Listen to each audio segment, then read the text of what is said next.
We're about 100,000 acres of deeded and BLM and lease ground. We run from headquarters at about 6,200 feet up to about 8,000, 8,300 feet on our summer pastures. We have everything from sagebrush and lowlands to pivots that we raise hay on, to mountainous country with pine trees. With the mountains and the pine trees comes the bull elk and the moose and the bear. So this ranch historically has been a cattle grazing operation, still is today. The ranch is a balance of production, of livestock production, as well as conserving and maintaining the wildlife habitat. There's a lot of high value migration corridors for big game. So elk, mule deer, pronghorn, there's migration corridors that run through the property as those animals migrate from winter to summer ranges and then back from summer to winter ranges. It's hard to focus on just one wildlife species. Certainly sage-grouse are really important, and there's a lot of sage-grouse habitat.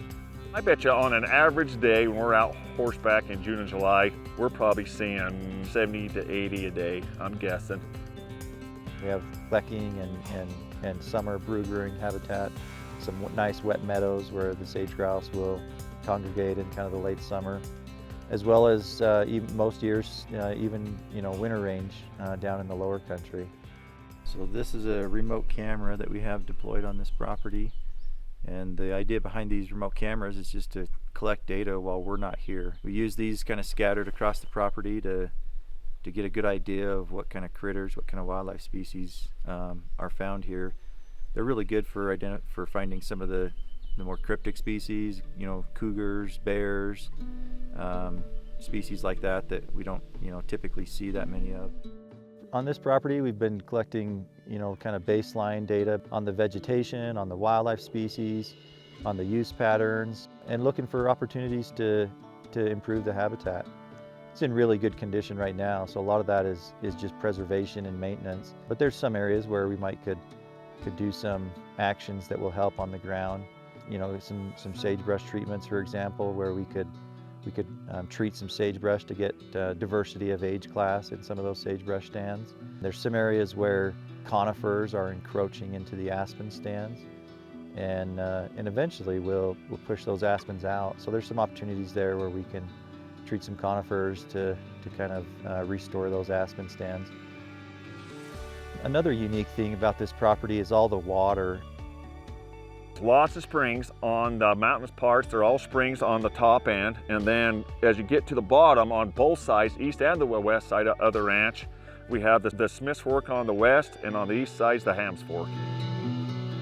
Some of the remote camera surveys we've done at water holes have documented a lot of different wildlife species using those. That also contributes to really even distribution of the cattle, so that they're kind of grazing the landscape in more even patterns rather than kind of hot spots and overgrazing certain areas.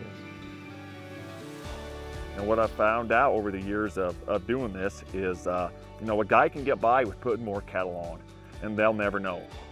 But the grass shows it year after year after year. It's kind of one of the deals that you kind of have to find that happy now medium in this deal, and you kind of have to plan for 7-10 years, because year to year doesn't work. You have to plan for the long haul on that deal there, and by doing that, I think your cattle are better, your wildlife's all better, and everything like that there. The ranch manager and his cowboys really work to keep the cattle moving across the landscape instead of letting them kind of camp out in one area and really kind of trample it down. But they really put a lot of effort into keeping the herds moving through the property. I think the long-term goal of this property and the property owner is really to create a nice balance of production, but also wildlife conservation, and really kind of preserving what's here. And I think it's really important for them, going into the future, that the land improves over time, that it's not going to stay stagnant, it's not going to kind of decrease in habitat value, that instead, everything that's going on here, the management of the livestock, the wildlife habitat, it's all pointing towards a trending upward of the land. Working with partners, working with the agencies, working with other folks, we'll be able to make that happen on this property.